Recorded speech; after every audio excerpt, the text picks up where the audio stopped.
Senang berjumpa dengan Bapak Ibu Saudara.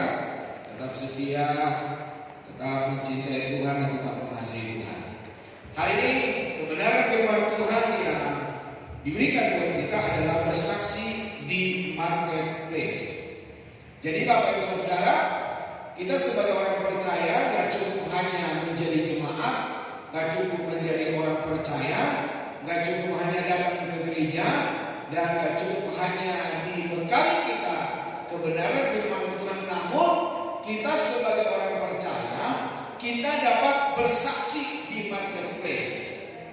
Di marketplace, di tempat kerja, di tempat usaha, di tempat bisnis, bahkan juga buat orang-orang muda di tempat perkuliahan, di tempat sekolah, di tempat kita bermasyarakat, berumah tangga, dimanapun kita berada, supaya kita bersaksi, supaya kita menjadi kesaksian bagi banyak orang. Dan lewat hidup kita, nama Tuhan dipermuliakan. Karena Bapak Ibu Saudara yang menjadi pemegang estafet untuk menyaksikan atau memberitakan kabar sukacita, kabar gembira, kabar pengampunan dosa, kabar hidup kekal adalah saudara dan saya. Jadi Bapak Ibu Saudara, pastikan hari ini setiap kita dapat bersaksi dan menjadi kesaksian bagi banyak orang. Langsung kita melihat di dalam Nehemia pasal yang pertama. Nehemia pasal yang pertama, ayat yang pertama sampai ayat yang ke-11. Nehemia pasal 1 ayat 1 sampai ayat yang ke-11. Kita baca bersama 2, 3. Riwayat Nehemia bin Hakaliah. Pada bulan Kislew tahun ke-20 ketika aku ada di Puri Susa, datanglah Hanani, salah seorang dari saudara-saudaraku dengan beberapa orang dari Yehuda. Aku menanyakan mereka tentang orang-orang Yahudi yang terluput, yang terhindar dari penawanan, dan tentang Yerusalem. Kata mereka kepadaku, orang-orang yang masih tinggal di daerah sana, yang terhindar dari penawanan, ada dalam kesukaran besar dan dalam keadaan tercela. Tembok Yerusalem telah terbongkar dan pintu-pintu gerbangnya telah terbakar. Ketika aku dengar berita ini, duduklah aku menangis dan berkabung selama beberapa hari. Aku berpuasa dan berdoa kehadiran Allah semesta langit. Kataku, ya Tuhan Allah semesta langit, Allah yang maha besar dan dahsyat, yang berpegang pada perjanjian dan kasih setianya terhadap orang yang kasih kepadanya dan tetap mengikuti perintah-perintahnya. Berilah telingamu dan bukalah matamu dan dengarkanlah doa hamba-Mu yang sekarang kupanjatkan kehadiran-Mu siang dan malam bagi orang Israel. Hamba-hamba-Mu itu dengan mengaku segala dosa yang kami orang Israel telah lakukan terhadap-Mu, juga aku dan kaum keluargaku telah berbuat dosa. Kami telah sangat bersalah terhadap-Mu dan tidak mengikuti perintah-perintah, ketetapan-ketetapan dan peraturan-peraturan yang telah Kau perintahkan kepada Musa hamba-Mu itu. Ingatlah akan firman yang Kau pesan kepada Musa hamba-Mu itu, yakni bila kamu berubah setia, kamu akan tercerai-berai di antara bangsa-bangsa. Tetapi bila kamu berbalik kepadaku dan tetap mengikut perintah-perintahku serta melakukannya, maka sekalipun orang-orang golonganmu ada di ujung langit, akan kukumpulkan mereka kembali dan kubawa ke tempat yang telah kupilih untuk membuat namaku diam di sana. Bukankah mereka ini hamba-hamba-Mu dan umat-Mu yang telah Kau bebaskan dengan kekuatan-Mu yang besar dan dengan tangan-Mu yang kuat? Ya Tuhan, berilah telinga kepada doa hamba-Mu ini dan kepada doa hamba-hamba-Mu yang rela takut akan nama-Mu, dan biarlah hamba-Mu berhasil hari ini dan mendapat belas kasihan dari orang ini. Ketika itu aku ini juru minuman raja. Nah, Bapak Ibu saudara-saudara kasih Tuhan, Nehemia adalah seorang juru minuman raja yang mendapat tugas untuk memimpin pembangunan kembali tembok Yerusalem. Ruang lingkup kesaksian yang semua terbatas di lingkungan istana, kini diperluas menjadi di hadapan bangsanya. Nah, ketika bangsa Israel ada dalam tawanan pembuangan ke Babel, Bapak Saudara, ternyata orang-orang yang tidak ditawan, orang-orang yang tidak dicerai-beraikan, yang masih tinggal di Yerusalem, ternyata Nehemia berkata mereka juga mengalami masalah, mereka juga mengalami persoalan, mereka juga mengalami penderitaan. Jadi bukan hanya orang-orang yang ada di Babel di dalam pembuangan Bapak Ibu Saudara, namun orang-orang yang tidak ikut tertawan pun yang masih tertinggal di Yerusalem, mereka mengalami yang namanya masalah persoalan penderitaan. Artinya begini saudara, Bapak Ibu menjadi orang percaya, Bapak Ibu orang yang setia kepada Tuhan, tetap yang namanya masalah persoalan pasti menimpa hidup kita. Cuma persoalannya begini, ketika kita ada di dalam Tuhan dengan sungguh-sungguh, dan orang-orang yang di dalam Tuhan yang tidak sungguh-sungguh, apalagi orang yang tidak mengenal Tuhan, ada perbedaan besar ketika menghadapi masalah dan persoalan. Orang-orang yang tidak mengenal Allah, orang-orang yang tidak sungguh-sungguh di hadapan Tuhan, ketika mengalami masalah persoalan akan gampang putus asa. Tetapi orang-orang yang sungguh-sungguh di hadapan Tuhan, yang mengenal Tuhan, yang mengenal kehendak Allah, yang tahu kebenaran, dia tahu segala sesuatu rancangan yang Tuhan perbuat bukan melebihi kekuatan dan kebisaan kita. Namun firman Allah berkata itu Tuhan izinkan untuk apa? Membentuk kita, untuk kita mengenal Allah kita. Saya seringkali berkata begini, bagaimana aku berkata Tuhan itu adalah penyembuhku kalau aku tidak pernah sakit? Bagaimana aku berkata Tuhan itu adalah Allah kuatku kalau aku tidak pernah lemah? Bagaimana aku berkata Tuhan itu adalah Allah yang mencukupi kalau aku tidak pernah kekurangan? Bagaimana aku berkata Tuhan itu adalah kuatku kalau aku tidak pernah lemah? Jadi artinya segala sesuatu yang Tuhan izinkan di dalam hidup kita, untuk apa saudara? Untuk membentuk kita supaya kita berharap sama Tuhan. Dan berikutnya, supaya kita memahami siapa Tuhan kita. Dan seterusnya, supaya kita punya pengalaman pribadi dengan Tuhan. Ayub berkata begini, dulu aku mengenal engkau hanya dari kata orang saja, tetapi sekarang aku melihat dengan mataku sendiri. Jadi Bapak Ibu Saudara, jangan kekristenan kita penglihatan kita. Kita berkata Tuhan itu kata pendeta, Tuhan itu kata pemimpin pujian, Tuhan itu kata suami, kata istri, kata orang tua, kata anak. Tetapi hari ini kita dapat berkata, aku melihat campur tangan Tuhan dan aku melihat kemahakuasaan Tuhan. Jadi Bapak Ibu Saudara kasih Tuhan, orang yang ada di Yerusalem atau orang yang di luar Yerusalem, kita yang ada di dalam Tuhan, yang tidak di dalam Tuhan, semua kita mengalami proses kehidupan. Tuhan mau mendewasakan kita, hanya tergantung respon kita, saudara. Bagaimana respon kita ketika kita mengalami masalah persoalan?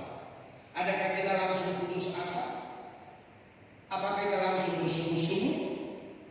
Atau apakah kita langsung meninggalkan Tuhan, tidak mau setia kepada Tuhan? Itu tergantung pengenalan pribadi kita dengan Tuhan. Tetapi saya melihat ada banyak anak-anak Tuhan yang tetap setia sekalipun banyak persoalan dan masalah dalam hidupnya. Biarlah hari ini Bapak Saudara, lewat pengalaman Nehemia, lewat pengalaman orang-orang Yahudi yang tertawan dan yang tidak tertawan, lewat hidup kita, Kristus diberitakan, kabar pengampunan dosa disiarkan, kabar keselamatan itu, Yesus Kristus itu diberitakan sebagai orang-orang percaya, sebagai anak-anak Tuhan, supaya lewat hidupmu dan hidupku Tuhan diberitakan. Yesus ditinggikan, Yesus diberitakan kepada banyak orang dimanapun kita berada. Nah, tugas pemberitaan kebenaran firman Allah, penginjilan, kabar sukacita bukan hanya tugas seorang pendeta, bukan hanya tugas seorang pelayan-pelayan Tuhan, atau tugas seorang majelis gereja, aktivis gereja, tapi tugas semua orang percaya, dari tua muda, anak-anak, besar kecil, kaya miskin, semua orang yang mengaku Yesus Kristus adalah pemberitaan kabar pengampunan dosa. Nah, meneladani Nehemia dalam bersaksi, maka kita yang pertama, Bapak Ibu Saudara, perlu yang namanya mempersiapkan kerohanian. Seseorang yang menjadi kesaksian bagi banyak orang, seseorang yang bisa bersaksi tentang Kristus adalah orang yang rohaninya bertumbuh, orang yang rohaninya berbuah, orang yang rohaninya mengenal Allah secara pribadi, punya pengalaman pribadi dengan Tuhan. Kalau orang Kristen tidak memiliki kerohanian yang baik, maka mereka itu akan menjadi troublemaker. Orang yang tidak kerohaniannya dengan baik, mereka itu akan menjadi pembuat masalah. Sama halnya ketika pohon bertumbuh, berakar, berdaun lebat, tapi tidak ada buahnya, itu akan jadi masalah besar. Akan membuang energi seorang petani atau membuang jerih lelah para seorang yang mengelolanya. Itulah sebabnya ketika Yesus ketemu dengan pohon ara dan saat itu tidak melihat buahnya, maka Yesus berkata, dan Yesus mengutuk dia, pohon ara itu dan seketika mati juga. Sama halnya hidupmu dan hidupku, kita tidak cukup hanya bertumbuh di dalam kekristenan, di dalam iman, berdaun lebat, tetapi Tuhan menuntut kita supaya kita berbuah. Buah apa? Karakter, buah roh.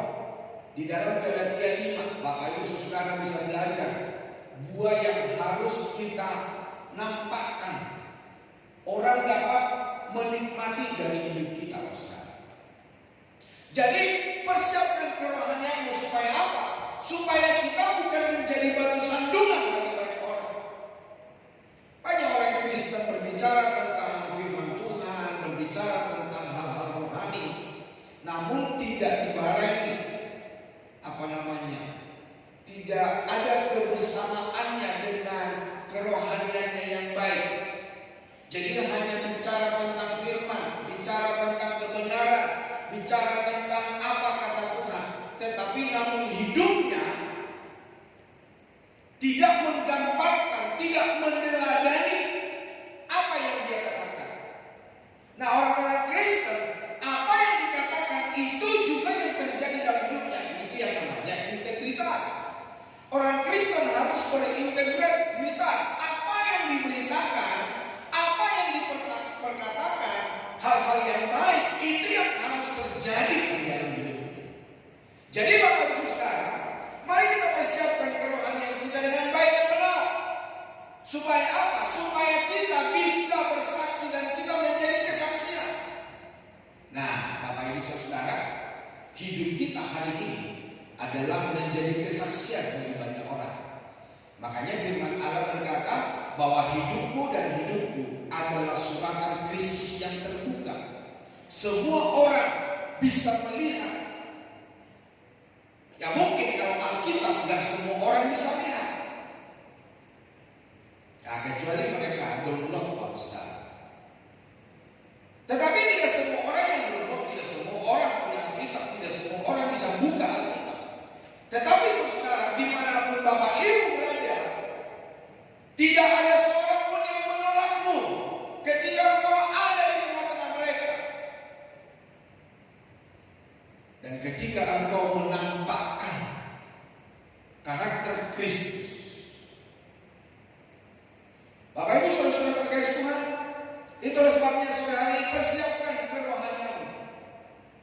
Karena apa saudara?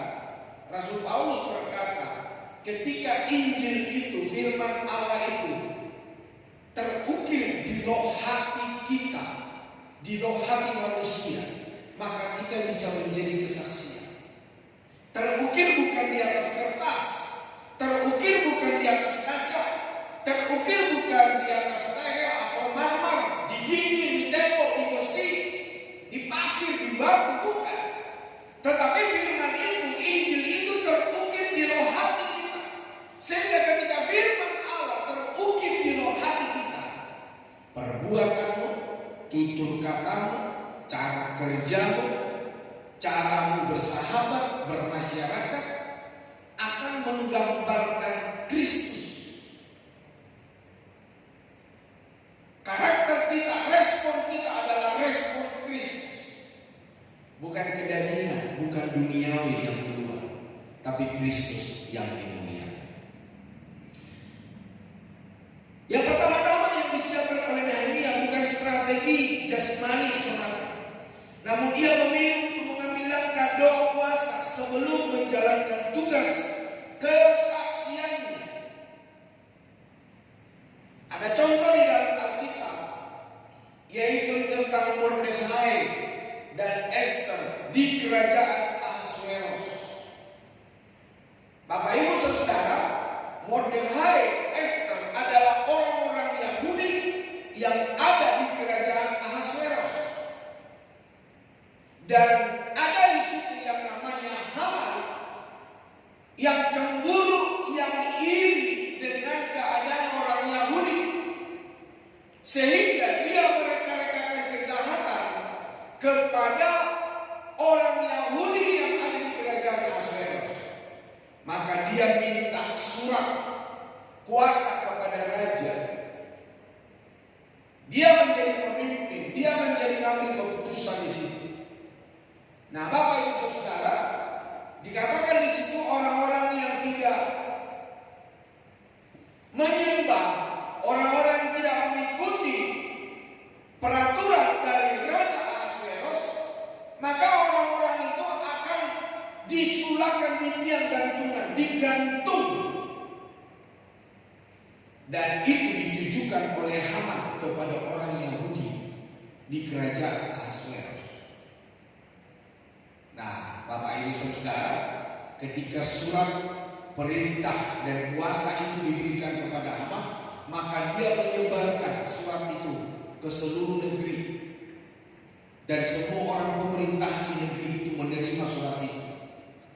Dan itu sampai kepada Mordekai dan Esther. Nah, apa yang mereka kerjakan, Bapak saudara? Sekalipun Esther jadi ratu dan dia punya daya-daya banyak, dia dekat kepada raja, dia tidak mengandalkan kedekatannya, dia tidak mengandalkan kemampuannya, dia tidak mengandalkan kekuatannya. Tetapi apa yang terjadi? Diserukan untuk semua orang di kerajaan Ahasuerus supaya mereka berdoa dan berpuasa. Di dalam Esther pasal yang keempat, ayat yang ke-15. Pergilah, kumpulkanlah semua orang Yahudi yang terdapat di Susa dan berpuasalah untuk aku. Janganlah makan dan janganlah minum 3 hari lamanya, baik waktu malam, baik waktu siang. Aku serta dayang-dayangku pun akan berpuasa demikian. Dan kemudian aku akan masuk menghadap raja, sungguh berlawanan dengan undang-undang. Kalau terpaksa aku mati, biarlah aku mati. Itu kata Esther, Pak.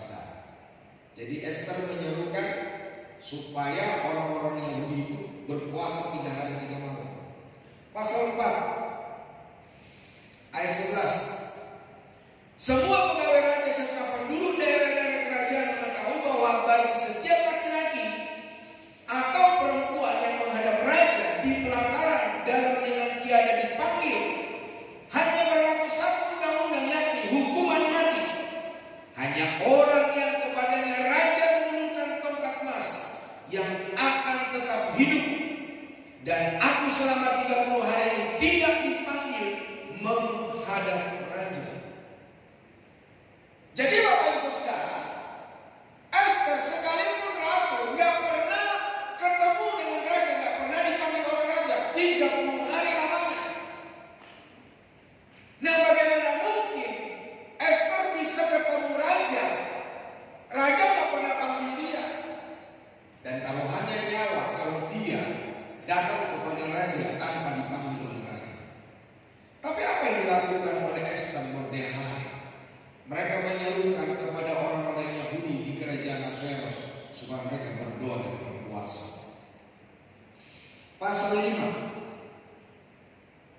ayat 1, 2, dan 3 dikatakan, pada hari yang ketiga Ester mengenakan pakaian ratu, lalu berdirilah ia di pelataran dalam istana raja, tepat di depan istana raja. Raja bersemayam di atas tahta kerajaan di dalam istana, berhadapan dengan pintu istana itu. Ketika raja melihat Ester sang ratu berdiri di pelataran, berkenanlah raja kepadanya, sehingga raja mengulurkan tongkat emas yang di tangannya ke arah Ester. Lalu mendekatlah Ester dan menyentuh ujung tongkat itu. Tanya raja kepadanya, apa maksudmu, hai Ratu Ester, dan apa keinginanmu? Sampai setengah kerajaan sekalipun akan diberikan kepada. Jadi Bapak Saudara, lewat doa dan puasa yang dilakukan oleh Ester, Mordekai dan orang-orang Yahudi yang ada di kerajaan Ahasveros, sekalipun raja tidak memanggil Ester, namun raja berkenan. Kenapa bisa sampai raja berkenan?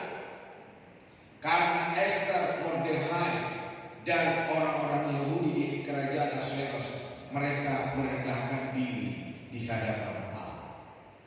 Bapak Ibu saudara terkasih Tuhan, mari hari ini supaya kita mempersiapkan kerohanian kita, berdoa dan berpuasalah kepada Tuhan.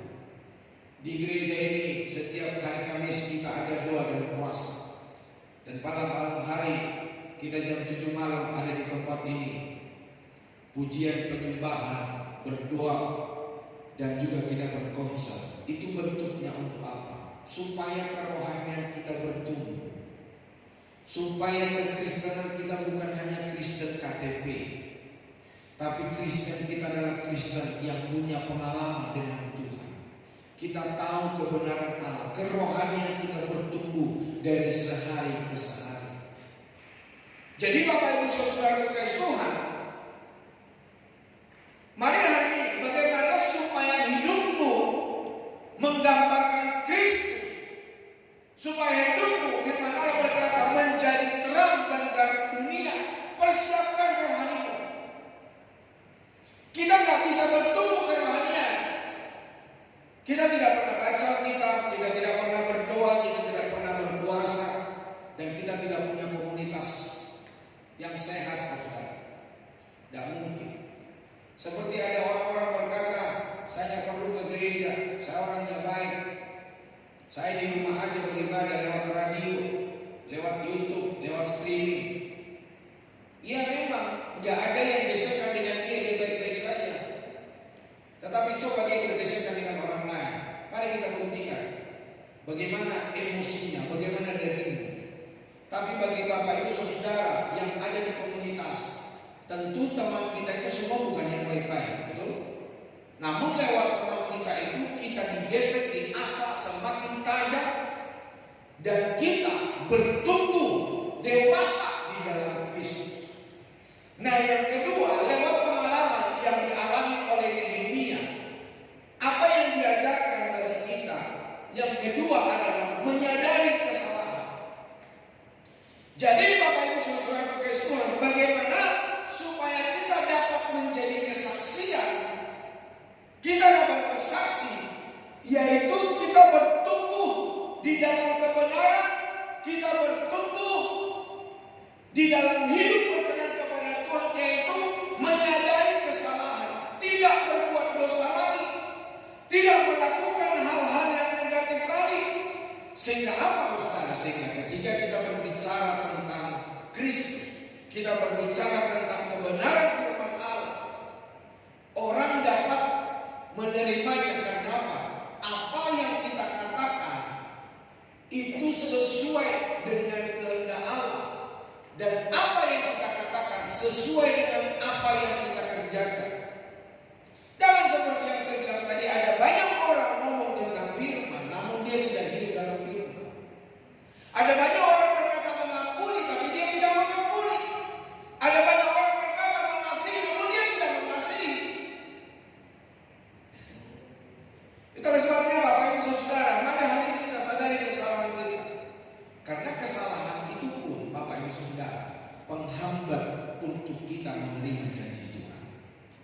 Kesalahan itu pun adalah penghambat bagi kita untuk menerima jawaban-jawaban doa.